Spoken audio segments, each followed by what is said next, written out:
Roy Jones Jr. was on this podcast, right? And he's talking to these guys. And this one guy, I don't know what podcast it was, but the one guy, he was a Mayweather fan. And Roy Jones was saying, Roy Jones was basically, he was giving it to Floyd, but not in a good way, right?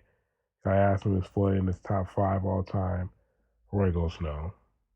Roy goes, he might be top 10, but he's not top 5 because he never faced anybody who was his equal. The guy starts naming off names. He names Cotto. He names Pacquiao. Roy goes, well, Cotto is not an all-time great. He's an all-time Puerto Rican great, but he's not an all-time great, right? I say, okay, Cotto, he's a Hall of Famer, but I mean, I can see why Roy would say that, right? The Cotto's not in the same category as when we start thinking about just absolute legends of the sport. When you start thinking about Mayweather, Pacquiao, Duran, Julio Cesar Chavez, uh, you know, these type of fighters like that, right? I'm talking about top 25 fighters of all time. Cotto is not in that category, right? And then and he says, um, he said no, right? And then he goes and he brings so it goes Pacquiao, right? He goes, well, Pacquiao. He said Pacquiao was old. He said Floyd waited till Pacquiao got old to fight him, right?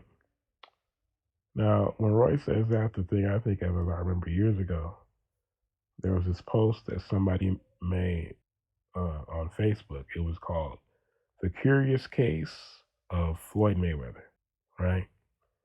And it was listing all these different things that basically the way that people will discredit Floyd using like faulty logic and double standards, right?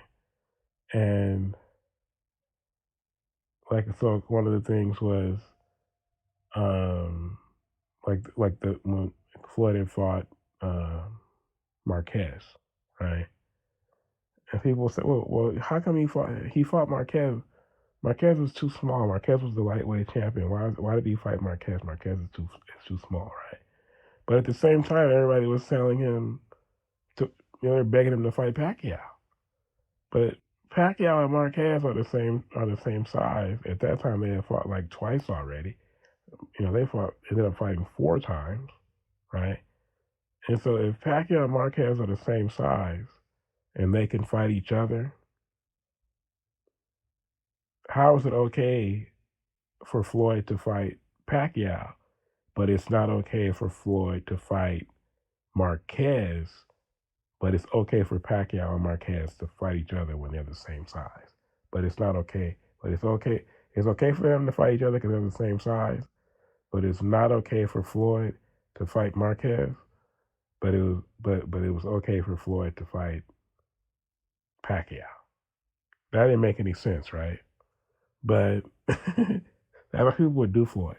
Another thing that was on that list, there was like 25 items on the list or something like that. And another thing the guy said was,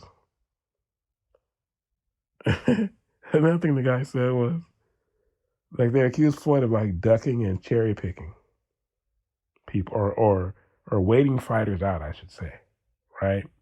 Like so it's like Roy said that Floyd waited Pacquiao out until Pacquiao got old. But normally, when a fighter is accused of waiting until somebody gets old, it's usually a fighter who's older than him. Like I think Hagler was like a couple years older than Leonard, and for years Leonard just kind of ignored Hagler because he didn't want to. Hagler was middleweight.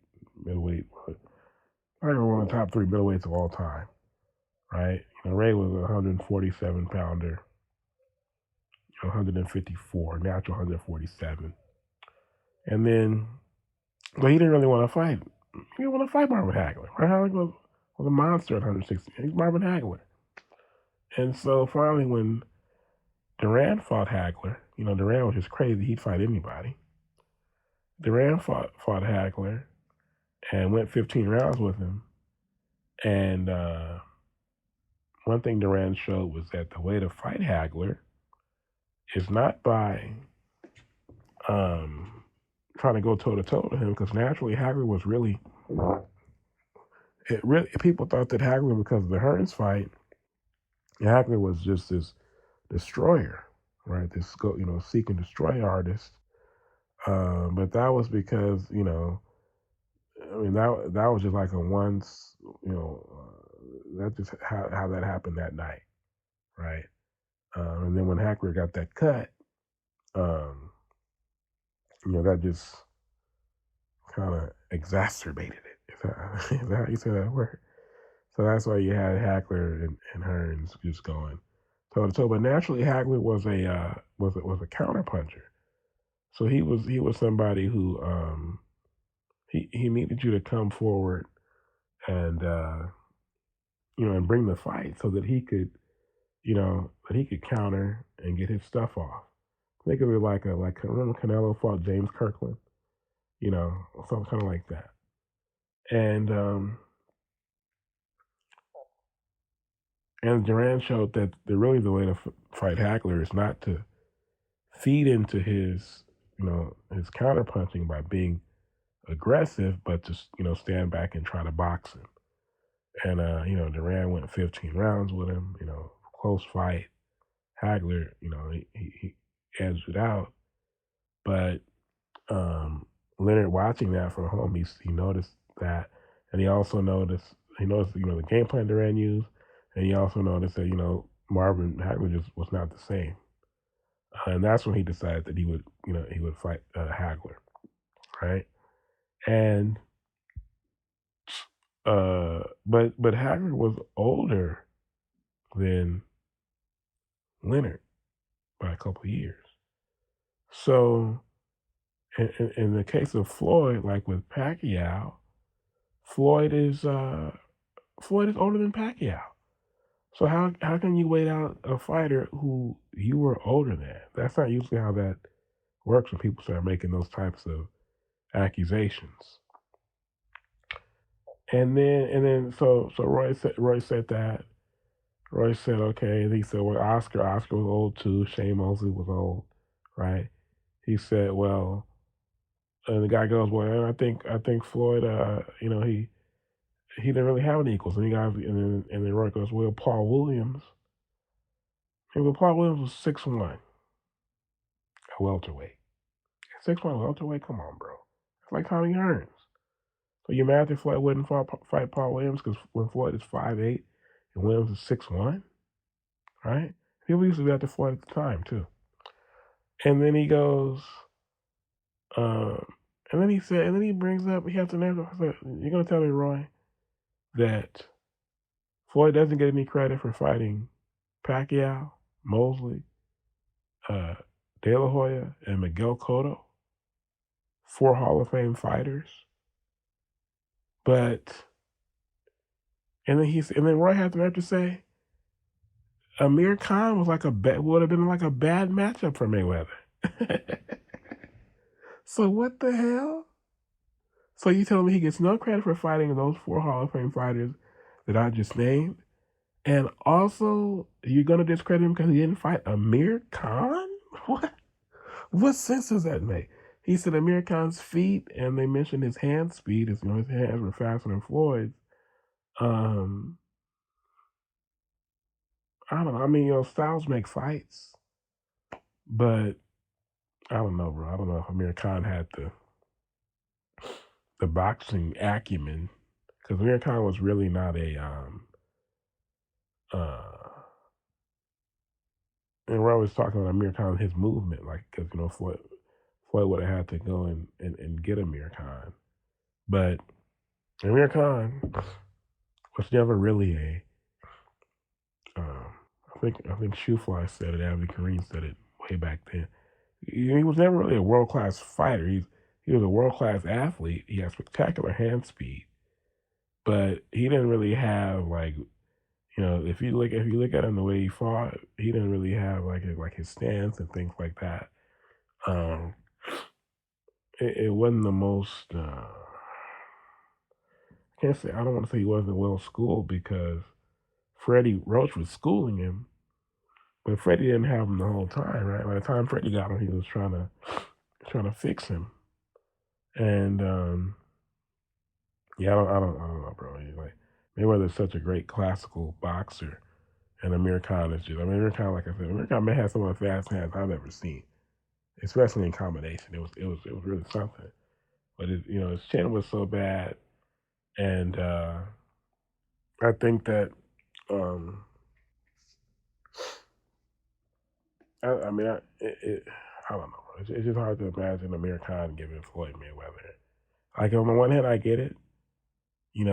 With Khan's speed and his movement, because Floyd is also the type of guy he's best when you're gonna stand there and. I mean, and Floyd's never really fought anybody. Like the closest thing Floyd fought to like an Amir Khan was like a Zab Judah, and you know Amir Khan, like his combination punching was really something with that type of speed. Uh, but yeah, I don't know. I don't know about that one. And then Roy goes, well, I mean, like Roy says, well, Roy fought, uh, Roy fought James Toney when James was at his, absolute apex uh, as a fighter. Even though they say that James was, he was weight trained, but and I give Roy credit for that. But really, if you look at it, Roy never outside of that. I mean, that was always kind of the knock on Roy was that he didn't always go after the. He kind of took it easy as far as his opponents went after the early years of fighting. McCollum and Pazienza. Pazienza wasn't really that level. Virgil, uh, Virgil Hill, right? Virgil Hill, Bernard, and Tony. Um, you know, Montel Griffin. I mean, after a while, Roy kind of stopped taking those types of.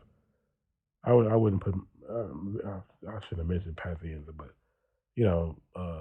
Bernard and uh, and Tony and McCollum and Virgil and forgot the other person I said. Montel was. That's one of the things about Roy that I didn't realize when I was a kid because in what you call it I almost forgot. Roy said disqualified in March '97 after giving a whooping to Montel Griffin late hit. By the time they had to take it, why? I guess it's the only way I could lose. 6 months later, I needs my crown. First round, one punch, and he went down. Right. So Roy made it seem like in the first fight, basically that he was just whipping, uh, like he was just whipping Montel, and then they kind of like screwed Roy out with the disqualification. But really, Montel was actually like winning rounds. He was like the only person to ever win rounds against Roy in Roy's prime, right? So, yeah, but after a while, Roy kind of stopped taking on any challenges. And of course, it was hard to challenge Roy Jones in his prime because he was so special. But he also didn't really go out of his way to take those types of fights. So he's kind of one to talk if we're being honest. If you look at Mayweather's resume, really, Mayweather's resume is stronger than Roy's. You know, so and that's nothing against Roy. He was his shoe fly once put it. He was the god on Olympus in his prime. But yeah, I think he should put a little bit more respect on Floyd's name. I don't think he was. I don't think he was being fair to Floyd, man, with what he was saying on that podcast, if I'm being honest.